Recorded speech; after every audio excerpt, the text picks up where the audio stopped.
Olá, tudo bem? Eu sou o Cláudio Moraes, jornalista do Núcleo de Difusão Científica da FAPEMA, Fundação de Amparo à Pesquisa do Maranhão, em mais uma edição do Cientista.com, um programa de entrevistas aqui pelo canal YouTube da FAPEMA. E vamos apresentar a nossa convidada de hoje, a professora Eveline de Jesus Viana Sá, do Departamento de Computação do IFMA, o Instituto Federal de Educação, Ciência e Tecnologia, no campus Monte Castelo. Seja bem-vinda, professora Eveline. Obrigada, Cláudio. Bom dia a todos. É um prazer estar aqui com vocês, né? E vamos a essa entrevista. É uma satisfação recebê-la hoje no nosso programa Cientista.com. A professora Eveline Sá é doutora em Engenharia Elétrica e Computação, com área de concentração em Informática na Educação pelo ITA, Instituto Tecnológico de Aeronáutica, em São José dos Campos, São Paulo. Ela cursou doutorado como um bolsista da FAPEMA. É mestra em Engenharia de Eletricidade pelo IFMA, pela UFMA, Universidade Federal do Maranhão, onde se graduou também em Ciência da Computação. É professora do IFMA, campus São Luís Monte Castelo. Tem experiência na área de Ciência da Computação, com ênfase em Informática da Educação, Engenharia de Software, Jogos Educacionais e Interação Humano-Computador. É chefe do Departamento de Educação à Distância do campus Monte Castelo, coordenadora da Fábrica de Inovação do IFMA, campus Monte Castelo, e do Laboratório Maker, né? Integra o grupo de pesquisa Computação Aplicada a Jogos de Educação e Saúde, e integra também o grupo de computação bio-inspirada e data mining, não é isso? Data mining, isso mesmo. Professora Eveline, você iniciou a sua trajetória na área da computação. Como é que iniciou essa sua trajetória? Na verdade, assim, minha trajetória, ela iniciou aí no próprio IFMA, né? Fui aluna, né, da casa, certo? E a minha ideia era seguir com o curso de telecomunicações, né, na área de engenharia elétrica. Então, como eu sempre fui muito amante da área de exatas, né, da matemática, eu comecei primeiro pela matemática, e aí, em seguida, me apaixonei pela questão da computação em si, né, já dentro da Universidade Federal do Maranhão, compartilhando aí alguns conhecimentos, algumas disciplinas com alunos do curso de graduação da computação, e aí acabei migrando, saindo da matemática, esquecendo o sonho da engenharia elétrica e entrando para a computação, né, para concluir a minha graduação nessa área. Então, na época, não era um curso muito visado ainda, como hoje, né, porque estava iniciando as suas turmas, né, mas foi um curso que me cativou e que eu me apaixonei justamente por essa possibilidade de programar máquinas, né, de conseguir colocar aí a nossa intenção para que as máquinas, entre aspas, né, fizessem. Então, eu fiquei bem apaixonada por isso. Professora, mas naquela época era uma área ainda bem masculina, né? Quais foram os desafios que você enfrentou para ingressar nessa área de informática e mudou alguma coisa para hoje, né? Ou o cenário permanece parecido em relação à questão de preconceito e tal? Né? Tá. Naquela época era bem mais complicado, né? A gente tinha muito poucas mulheres, né, dentro da área de computação em si, até na própria engenharia elétrica, que eu sonhei em fazer antes, né? Então, a gente, de certa forma, a gente já via que existia esse preconceito justamente por conta da quantidade, né, muito inferior em relação aos homens, né, a quantidade de homens dentro do curso, né? Eu me lembro que quando eu fiz curso técnico, eu cheguei a estagiar na Mirante e também estagiei antes, né, aquela coisa de tentar melhorar o nosso custo de vida e tal. Então, eu trabalhei numa eletrônica, né, com manutenção de TV, essas coisas. E eu vi o preconceito ali na hora que eu ia pegar uma chave de ferramenta, né, uma chave de fenda para abrir a televisão para poder dar um pré-diagnóstico, né? E a pessoa ficava meio horrorizada ali, né? Peraí, você não é atendente? Você não está aqui só para preencher uma ficha, né? Então eu disse, não, eu vou só dar uma ligada aqui para poder você sair já sabendo mais ou menos, eu ter uma noção do dia, de quando é que você pode trazer. Então teve situações em que a pessoa não deixou eu abrir, tá entendendo? Não, é só quando o dono, os outros técnicos chegarem e tal. Então, assim, eu passei pouco tempo nessa empresa, né? Porque logo em seguida eu consegui o estágio na Vale do Rio Doce, então era na época que eu tinha saído do curso técnico e tinha entrado na graduação, e aí depois eu consegui esse estágio na Vale, foi aí que eu me encantei mais ainda pela computação, né? e enveredei mais pela área, né? Na Vale, eu não sofri preconceito, né? Eu não tive essa dificuldade, porque acho que a própria questão do esclarecimento dos profissionais que já estavam lá, né? Então, eu não tive essa dificuldade. Eu sei que tiveram outras pessoas em outros locais de trabalho, converso com amigas, que tiveram esse preconceito um pouco mais acirrado, né? Mas eu me considero um pouco com sorte, porque foram poucas batalhas que eu travei em relação a isso, né? Eu sempre, na maior parte do tempo, eu fui bem acolhida. Agora, se isso existe ainda hoje, com certeza existe, né? A gente vê. Só que o que acontece, apesar da gente ter ganho mais visibilidade no próprio conhecimento sobre esses aspectos de preconceito, a gente também, com essa visibilidade, a gente ganhou um pouco mais de sabedoria e consciência das próprias mulheres. Então, isso passou a ser um pouco mais visto, né? Mas eu acredito que a quantidade, em termos do acontecimento desses preconceitos sobre as mulheres, eles tendem a diminuir, né? Eles tendem a diminuir justamente por conta desse acesso a tanta informação e que nos coloca, né, num patamar onde a gente precisa ser vista, a gente precisa ser respeitada, né? E a gente está aqui para trabalhar tal e qual qualquer outro gênero. Sobre essa questão se nessa situação de preconceito na atualidade ainda existe, né? Eu imagino que sim, né? Só que não como antigamente, porque antigamente a gente não tinha conhecimento e acesso à informação do quanto nós sofríamos, né, com esses preconceitos. Então, a mudança que eu vejo nesse momento é justamente isso. Você conseguir saber o quanto nós, às vezes, somos desrespeitadas, às vezes somos subestimadas, né, nós mulheres, mas com essa difusão dessas informações, eles começam a ter um pouco menos de efeito, é o que eu espero, né? Em cima até das nossas habilidades, da nossa consciência das nossas competências, né? Então, o que eu acho que mudou é isso, que antigamente a coisa era velada e a gente não tinha voz, né? E hoje não, hoje a gente tem voz, a gente tem comunidades, né? A gente vem crescendo, tanto na área, tem comunidades para a área de tecnologia, a gente vem crescendo, principalmente nesse âmbito de trazer a mulher para a tecnologia, para a área de exatas, né? E isso é muito importante, é muito importante. Professora, você coordena hoje a fábrica de inovação, né, no Campo São Luís Monte Castelo, né? E conte um pouquinho sobre esse projeto. Na verdade, acho que ele deu início, né, a um projeto estratégico em todo o Instituto, não foi isso? Foi isso, sim. O projeto Estratégico Fábrica de Inovação, ele é um projeto que é norteado, né, pelo IFMA, que tem essa missão de estreitar os laços da academia, né, com as empresas, com o mercado de trabalho, né? Esse mercado de trabalho, ele precisa conhecer um pouco do que nós fazemos dentro das instituições públicas, né? E não só públicas, como também privadas, mas falando aqui do Instituto Federal do Maranhão, enquanto fazemos de pesquisa, né? Para que e verificar que todo esse produto que nós aí estamos aí desenvolvendo, seja na pesquisa, seja na própria inovação, seja na extensão, que acaba trazendo também situações onde a gente pode agregar tanto conhecimento como entrega de valores, né? A gente precisa mostrar isso, dar visibilidade para o mercado de trabalho, né? Para as empresas, para as indústrias, para o comércio, enfim.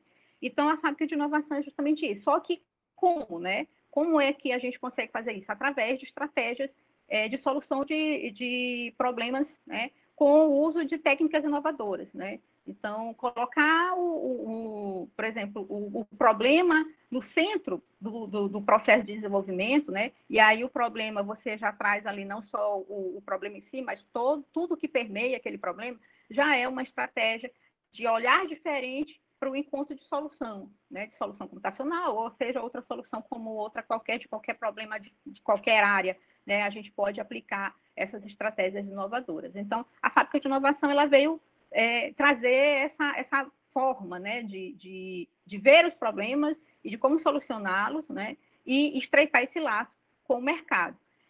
Sendo um projeto estratégico do IFMA, ele está sendo difundido por todos os seus campi, né? A gente já tem aí a fábrica do Monte Castelo, que eu coordeno, mas também temos aí mais 10 fábricas inauguradas, né, pelo estado do Maranhão. Entre elas, a gente pode citar Alcântara, né, que foi inaugurada há pouco tempo, né, a fábrica de barra do corda, enfim. Então, a ideia é prospectar esse processo, né, por todas as nossas áreas e tentar, com isso, agregar valores e trazer o mercado para dentro das universidades, né? Trazer o mercado de trabalho e as necessidades da nossa comunidade para dentro da universidade, através de soluções. E isso aí a gente envolve o aluno, e esse aluno ele consegue ter as suas práticas, né, de forma real, né, tratando de problemas reais como solução, né? Eu acredito que a inovação ela vai perdurar por muito tempo ainda, né? É uma vertente do momento, ela vai se perdurar por muito tempo.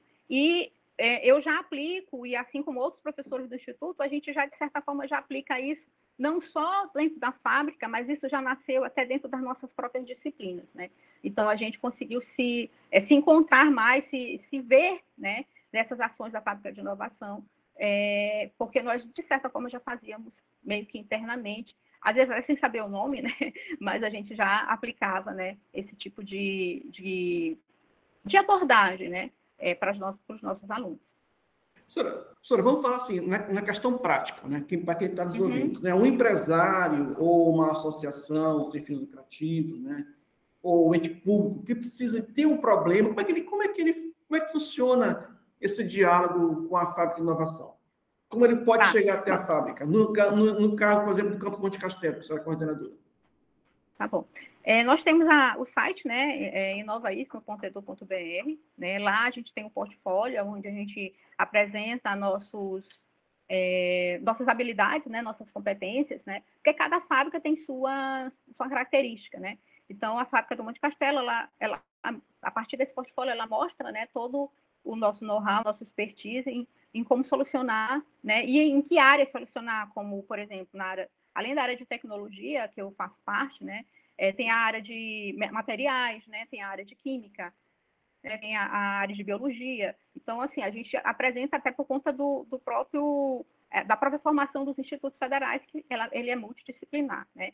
Mas a empresa, ela basta entrar em contato, né, com a coordenação da fábrica de inovação, trazer o seu problema, né, e aí a gente tem uma comissão e avalia essa demanda, né, e verifica se a gente tem um profissional adequado, né, o profissional no sentido do corpo docente adequado que possa tentar solucionar e avaliar essa demanda que foi nos dada, né. Então, no próprio portfólio, lá tem um canal de comunicação onde ele manda essa demanda, né, e lá a gente tenta ver se a gente consegue atender, né, dentro desse estreitamento. E aí, lógico, né, feito um termo de cooperação, um termo de intenção, e a gente vê o que a gente pode atender, assim como o que essa empresa pode nos fornecer, né, em troca desse serviço prestado, vamos dizer assim. Entendeu? Certo.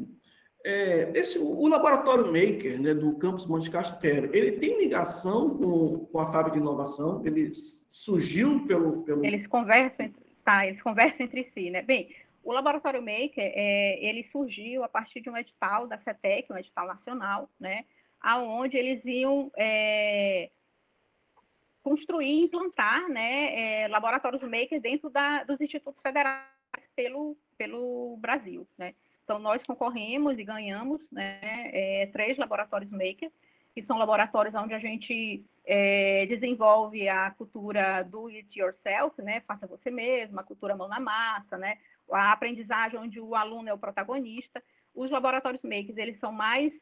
a ideia inicial é que eles sejam direcionados mais para o ensino, né, e ele conversa com a fábrica de inovação justamente por partilhar dessas estratégias inovadoras de como prospectar conhecimento, como fazer as formações, como solucionar problemas do cotidiano, né? Só que no caso da fábrica de inovação, ele vai solucionar problemas do mercado, vamos dizer assim. E do caso do IFMake, os problemas dele são problemas mais internos, né, à instituição, voltados para o ensino, né? Para o ensino-aprendizagem. Então, a gente traz situações para dentro do Laboratório Maker que o aluno possa, com isso, conseguir aprender e desenvolver habilidades, né? Porque a ideia também do Maker, né, é desenvolver não só o conhecimento técnico, mas também habilidades, né, para resolução de conflitos, para colaboração, né, para liderança, certo? Então, isso tudo agrega, né, dentro do conhecimento do aluno, né?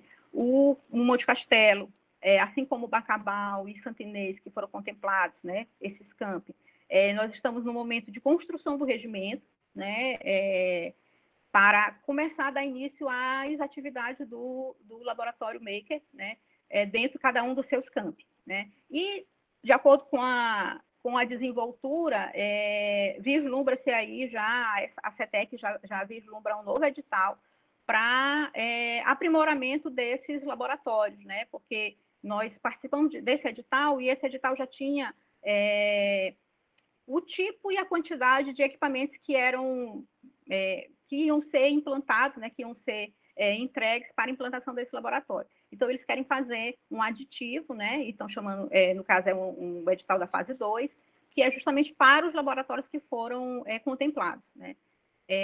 A ideia é justamente fazer com que a cultura, né, mão na massa, ela seja incorporada pelos institutos para que possa também disseminar nos outros campi, entendeu? A ideia do IFMA é essa, né?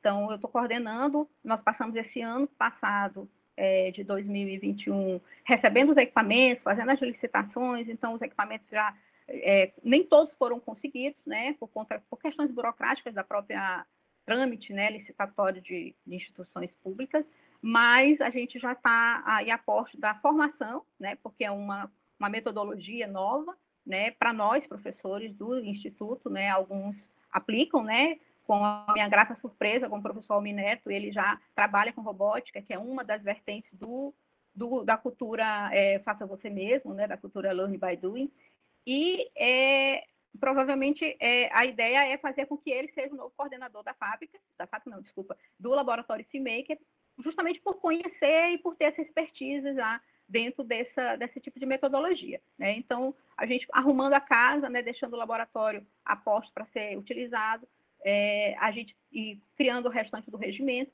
a gente vai começar a fazer as ações de formação e, em seguida, as ações com a comunidade, né? Porque o IFMAker, ele tem essa força também de poder fazer os projetos de extensão a partir do uso desse tipo de laboratório. Professor, em 2020, a FAPEMA lançou o livro Jogos, Gamificação... Não, ela lançou o livro, na verdade, Mais Ciência e Inovação para Todos. A FAPEMA lançou esse livro em 2020. E tem um capítulo, né, com o trabalho de sua autoria, Jogos, Gamificação, Acessibilidade e Autoria Inteligente. Um relato sobre a pesquisa do laboratório Joga AI. Conte um pouco sobre essa pesquisa, esse projeto. Tá. Na verdade, o laboratório Jogaí foi um laboratório que a gente criou lá no Departamento de Computação, né, com a ajuda de outros professores, né, justamente porque, assim, quando eu vim do doutorado, eu vi muito, minha área de pesquisa lá é informática na educação e centrada em jogos, né, então eu vim muito com essa ideia de conseguir aplicar o que eu tinha aprendido, né, ou que eu tinha desenvolvido enquanto habilidade, né, justamente nessa área, dentro, né, da educação, da saúde, enfim, né. Então, eu queria desenvolver jogos sérios. Esse laboratório, desculpa, ele vem nortear aí, ele foi estruturado a partir de 4 eixos principais, né, tanto por causa do nome dele, né, que é jogos, né, acessibilidade, desculpa, gente, deu um branco aqui. Joga aí, jogos, acessibilidade, gamificação, né, e autoria inteligente. Então, são os 4 braços, né, que a gente tem, né, que é o uso de desenvolvimento de jogos sérios e aplicações gamificadas para educação e saúde, né. O uso quanto à questão da acessibilidade, a gente trabalha muito no desenvolvimento de tecnologias para desenvolver, para proporcionar, para auxiliar, né, a acessibilidade a projetos, a softwares digitais, né, a interfaces digitais.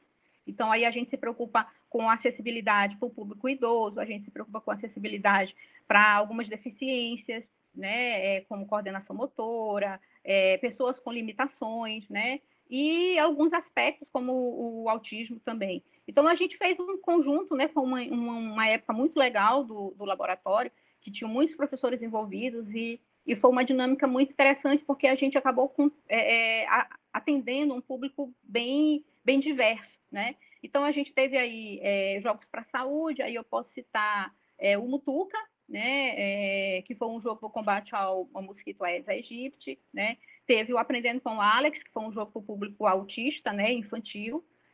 O Float Wheels, que foi um jogo para pessoas com mobilidade reduzida.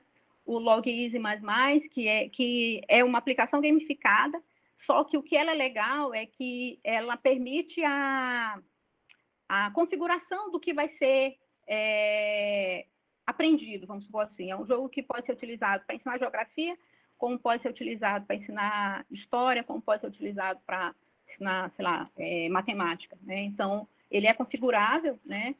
E na vertente dos jogos, da questão da acessibilidade, a gente teve um projeto chamado Healthcation, o uso de tecnologias mHealth para o monitoramento da saúde dos idosos, né, através de gamificação, que foi em parceria com a EFREI, que é uma escola generalista de informática e tecnologia, situada em Paris.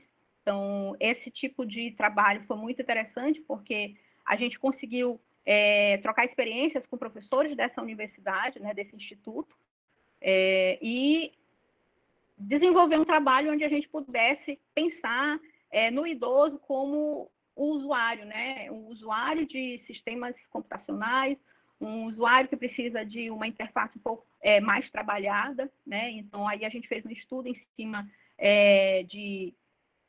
das recomendações para o desenvolvimento de sistemas digitais para idosos, né? Então, como desenvolver aplicações que considerem o idoso. Essa pesquisa também ela foi apresentada por por essa aluna que desenvolveu, né, essa pesquisa junto com nesse projeto, né, num simpósio internacional, né, em Orlando, Flórida, né, e isso a gente, assim, agora ela está culminando na monografia dela, que ela também está trabalhando em cima desse desenvolvimento, né, desse aprimoramento desse trabalho, né. Uma outra vertente do laboratório também, que deu origem, é a questão da autoria inteligente, né. Essa autoria inteligente é mais voltado para o uso de inteligência artificial para adaptação de material didático, né? E aí, sendo que esse material didático, a gente usou o jogo como estudo de caso. Essa adaptação com o uso de inteligência artificial, mais especificamente o uso de inteligência coletiva, né? Ela foi uma pesquisa que foi desenvolvida mais para complementação da minha tese de doutorado, né? E aí culminou numa dissertação de mestrado, que a gente tem parceria com a UEMA, né? Então, assim, foi um período bem promissor do Laboratório Jogaí, né? E aí, com a pandemia, a gente acabou meio que parando um pouco as atividades, né? Acho que todos nós paramos nossas atividades, assim, em relação à pesquisa, a entender. E também os alunos, eles acabaram se distanciando e outros se formando, né? Que formavam a equipe de trabalho. Eu cheguei a ter 10 alunos dentro do laboratório, né? Sendo orientados tanto por mim, como as outras professoras, a professora Valdinola Moreira, a professora Jeane Ferreira, o professor Mauro Lopes, enfim, e todos nós estávamos ali trocando muitas informações e trocando conhecimento, né? E aí, durante a pandemia, veio os desafios de coordenar a fábrica de inovação e o desafio de submeter esse projeto do IFMaker. Então, o Jogaí acabou ficando um pouquinho de lado, mas a minha ideia, assim que a gente deixar a casa organizada da fábrica do IFMaker, é retomar as atividades do Jogaí. Doutora, como é que você avalia o uso dos games, dos jogos na educação? Eles devem ser utilizados em todos os níveis educacionais, né? Isso é um dilema de alguns professores da graduação, né? Que, inclusive, nesse tempo de pandemia, em que os alunos só desligavam a câmera, não participavam, né? Há uma cobrança de algumas faculdades de usar os games na graduação. Como é que você avalia isso? Professor, eu avalio positivamente, né? Eu acho que ele pode ser usado em qualquer nível de ensino, né?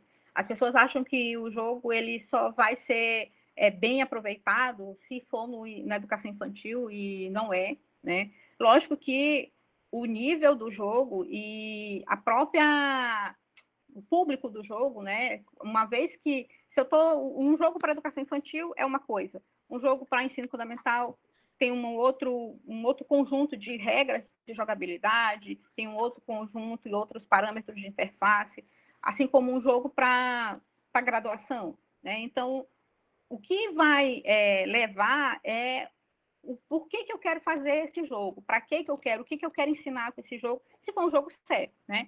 Mas eu também posso utilizar um jogo que não tem nada a ver com a educação, que não foi feito para ser um jogo educativo, né? Vamos pensar um jogo de entretenimento, e levar para minha sala de aula como uma motivação para o meu aluno, né? Basta que eu faça a adequação do uso desse jogo no meu planejamento.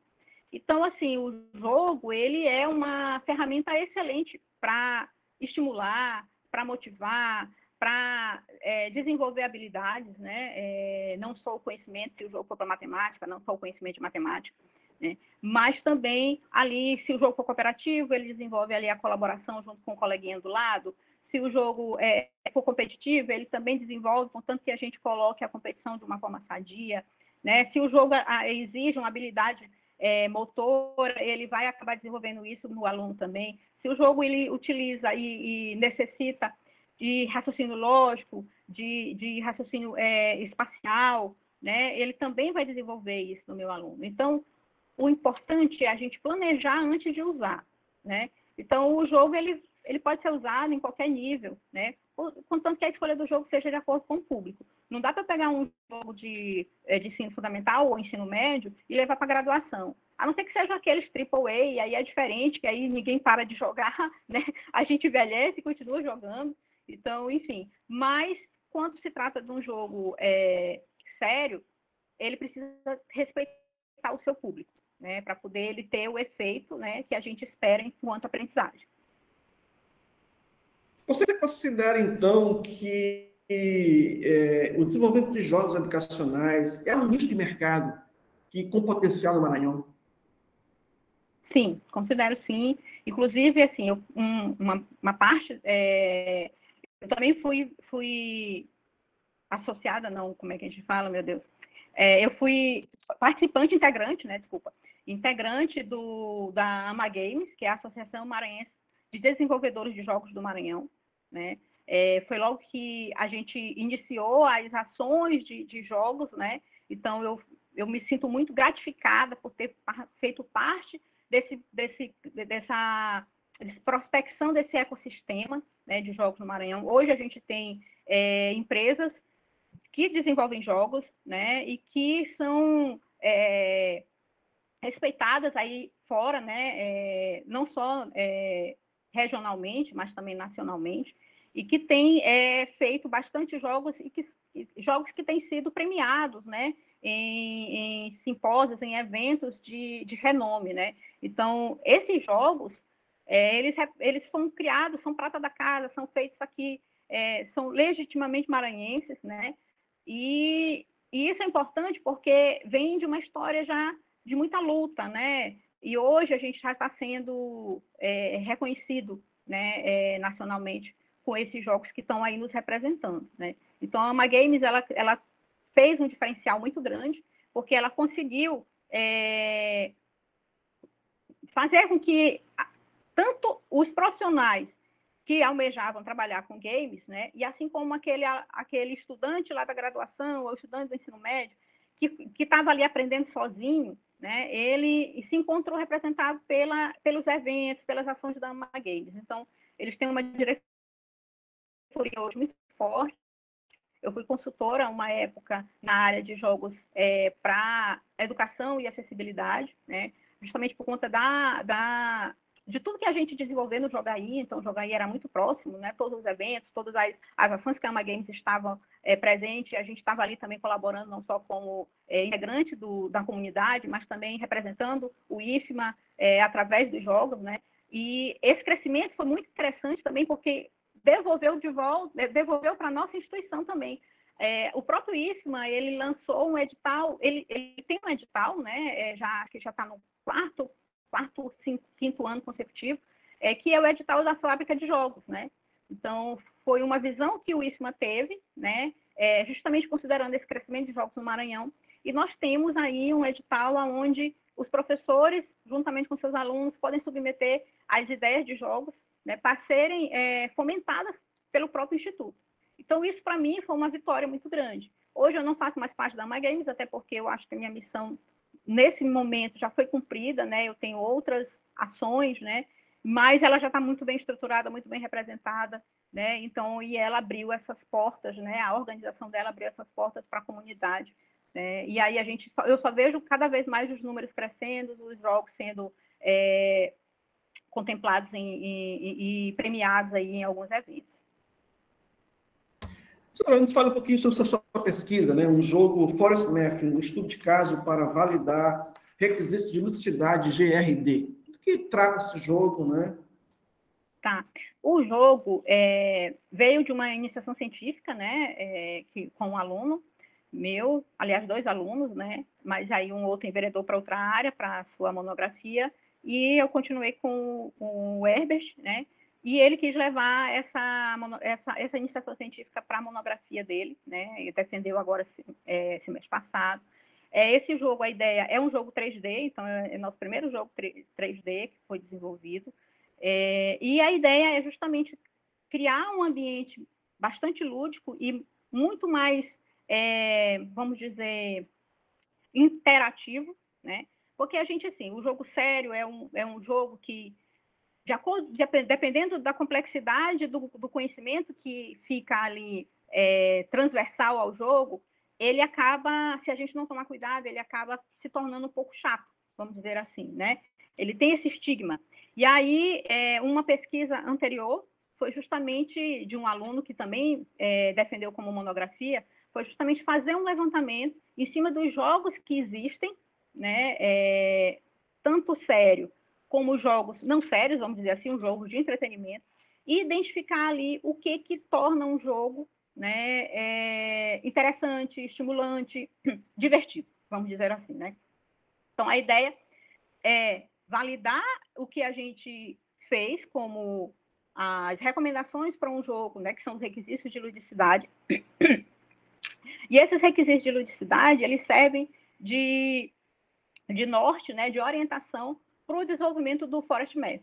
Então, o Forest Math, ele utilizou esses requisitos justamente para que a gente conseguisse desenvolver um jogo para ensino de matemática, mas que não fosse um jogo muito monótono, né? E aí veio a ideia do 3D, então, desculpa, veio a ideia de fazer um jogo 3D, veio a ideia de colocar o conhecimento transversal ao jogo, então você não se depara, você vai jogando, e aí você vai desenvolvendo o que é requisitado, né, do conhecimento da matemática. Professora, falando agora de tecnologia social, né? Você coordena 2 projetos que envolvem a área de tecnologia e design, né? No município da Raposa, aqui na Grande Ilha, né? Conte um pouco sobre esse projeto, sobre esses projetos. Tá. Um deles também fez parte também do edital de pesquisa aplicada e do edital de inovação tecnológica, né?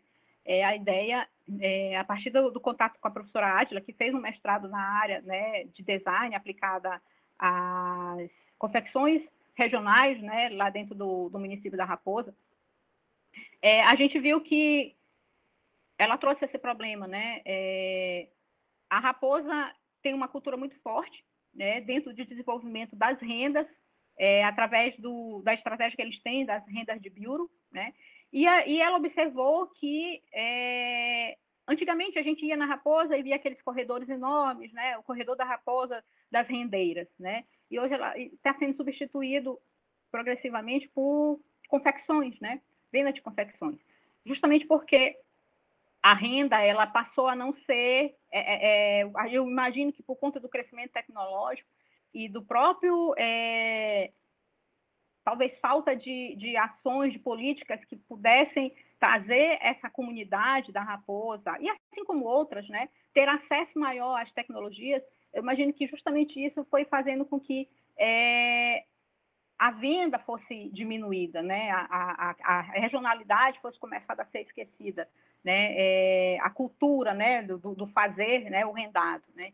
Então, a ideia é justamente desenvolver uma aplicação que colocasse o comércio da Raposa, né, ali das rendas, o comércio da Raposa não, a comercialização das rendas desenvolvidas pelas rendeiras da Raposa no patamar mesmo tecnológico, né, aonde pudesse ser fácil o acesso para pessoas de fora, que aí a gente conseguiria pegar não só as pessoas da região, mas também a partir de uma aplicação, né, a gente vê uma aplicação mobile, ela não tem fronteiras, né? Então, era comercializar esses produtos, né?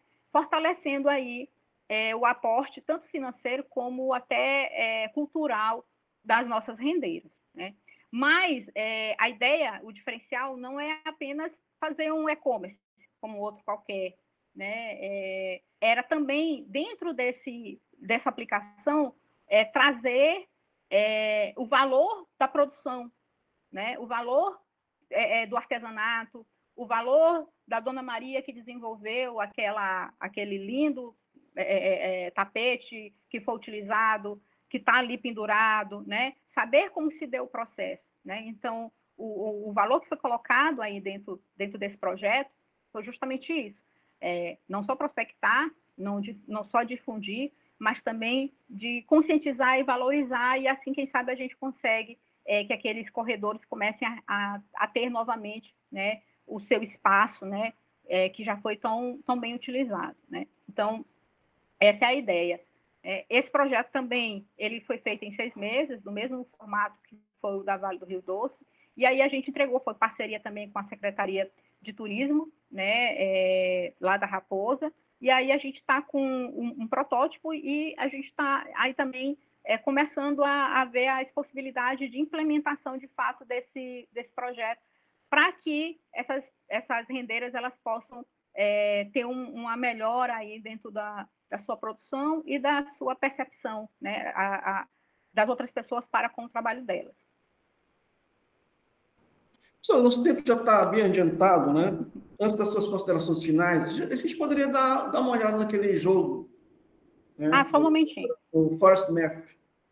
Tá. Então, o Forest Math é um jogo onde a personagem principal, a Lily, ela tem que vencer alguns desafios, né, coletar moedas e tudo, até chegar um baú, né, os baús mágicos, onde ela recebe enigmas.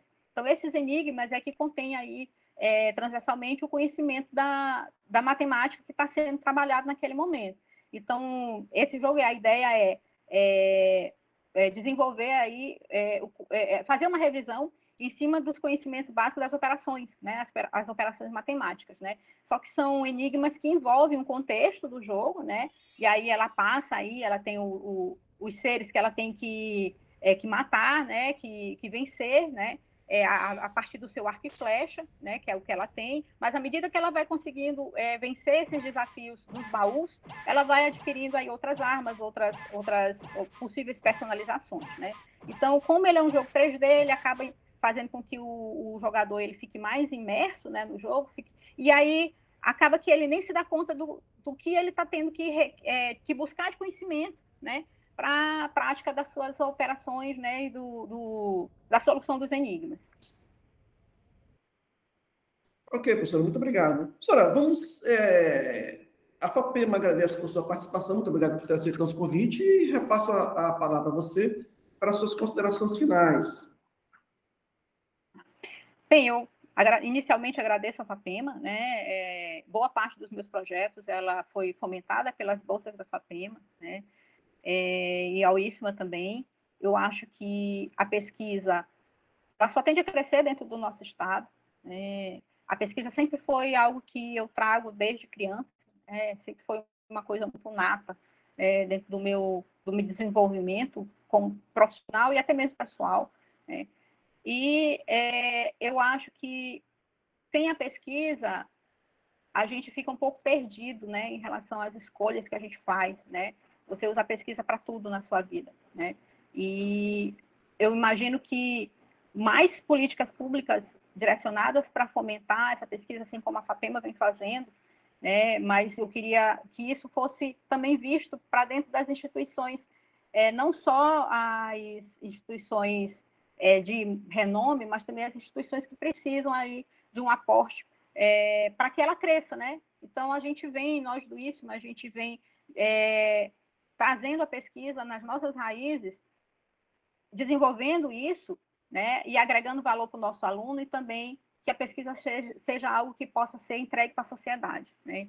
Então, a sociedade, ela precisa desse retorno, né? Muito se vê que a pesquisa é fomentada dentro das universidades, mas ela precisa passar das fronteiras da universidade para que a gente também, para que ela seja mais significativa ainda. O nosso muito obrigado à professora Eveline Jesus Viana de Sá, do Departamento de Computação do Instituto Federal do Maranhão. Muito obrigado, professora, e até a próxima. E você que está... Até a próxima. Você que está nos assistindo pelo canal do YouTube, curta, comente, compartilhe, se inscreva no nosso canal, né? E compartilhe em nossas redes sociais, em suas redes sociais. Cientista.com, eu sou o Cláudio Moraes. A produção do programa é da jornalista Elisete Silva. A arte é de Mota Júnior. Na técnica, o apoio é de Rubenilson Costa. A coordenação do Núcleo de Difusão Científica é da jornalista Leidiane Ramos. O presidente da FAPEMA é o professor André Santos. Até a próxima. Muito obrigado.